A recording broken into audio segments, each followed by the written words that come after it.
കാസർഗോഡ് കുണിയയിൽ സമസ്തയുടെ 100ാം വാർഷിക മഹാസമ്മേളന നഗരിയിലെ ക്യാമ്പ് പരിസരത്ത് വിപുലമായ ഒരുക്കങ്ങളാണ് നടത്തിയിട്ടുള്ളത്. 10,000ങ്ങളെ ഉൾക്കൊള്ളാൻ കഴിയുന്ന വിശാലമായ 3 ടെന്റിന് പുറമെ ആളുകളുടെ സുരക്ഷയ്ക്കും സൗകര്യത്തിനും മുൻതൂക്കം നൽകിയാണ് ക്യാമ്പ് പ്രവർത്തിക്കുന്നത്. ഒരു വശത്തായി 100 കണക്കിന് ശുചിമുറികൾ തയ്യാറാക്കിയിട്ടുണ്ട്. ഇതിനെ ക്ലീൻ ചെയ്യാനും പരിപാലിക്കാനും ആളുകളുണ്ട്. വുളൂഹ് ചെയ്യാനും ഇരുവശങ്ങളിലായി നിരവധി താൽക്കാലിക ഹൗലുകളും തയ്യാറാക്കിയിട്ടുണ്ട്. ആഗമന കവാടം വിശാലവും മനോഹരവുമാണ്. ക്യാമ്പിലേക്ക് എത്തിയ ആർക്കെങ്കിലും അടിയന്തര വൈദ്യസഹായം ആവശ്യമെങ്കിൽ മിനി ആശുപത്രി സൗകര്യവും ലഭ്യമാക്കിയിട്ടുണ്ട്. മെച്ചപ്പെട്ട ചികിത്സയ്ക്കും അടിയന്തര സാഹചര്യത്തിനും സദാസജ്ജമായി നിരവധി ആംബുലൻസുകൾ.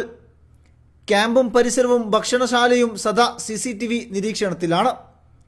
200-ലധികം ക്യാമറകൾ ഇതിനായി മാത്രം സജ്ജീകരിച്ചിട്ടുണ്ട്.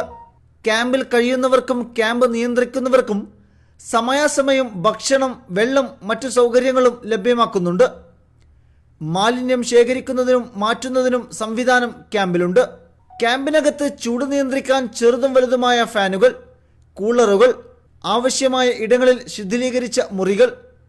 ക്യാമ്പിലെ സ്റ്റേജിക്ക് പിറകിലായി ഒരുക്കിയ സൗകര്യങ്ങൾ അതിലും മനോഹരമാണ്. സമസ്ത മുഷാവറ അംഗങ്ങൾക്കും അതിഥികൾക്കും ക്ഷണിതാക്കൾക്കും മറ്റു പ്രധാന ഭാരവാഹികൾക്കും മാത്രം പ്രവേശനമുള്ള ഇടമാണ്. വിശാലവും മനോഹരവുമായി ഒരുക്കിയ സൗകര്യം, VIP ലോഞ്ചുകൾ, അതിഥികൾ സ്റ്റേജിലേക്ക് കയറുന്നതിന് മുമ്പും ശേഷവും വിശ്രമിക്കാനുള്ള ഇടം, അതിഥികൾക്ക് ഭക്ഷണം കഴിക്കുന്നതിനുള്ള ഇടം, സർവവും സജ്ജമാക്കിയിട്ടുണ്ട് കുണിയയിൽ. സമ്മേളന നഗരിയിലെ വിശേഷങ്ങൾ ജനങ്ങളിലേക്ക് എത്തിക്കുന്ന സമസ്തയുടെ മീഡിയ വിംഗ് തിരക്കിലാണ്. ഓരോന്നും ഏകോപിപ്പിക്കുന്ന സംഘാടകരുടെ യോഗങ്ങൾ, വിലയിരുത്തലുകൾ, ആവശ്യമായ ക്രമീകരണങ്ങൾ. ഇതിലും അപ്പുറമാണ് പിന്നാമ്പുറ കാഴ്ചകൾ. നിരവധി ജനറേറ്ററുകളുമായി എത്തിയ വാഹനങ്ങൾ ക്യാമ്പിന് പിറകുവശത്തുണ്ട്. ഇവയ്ക്ക് ഇന്ധനം എത്തിക്കുന്നതിനും നിറക്കുന്നതിനുമായുള്ള വാഹനവും ആളുകളും.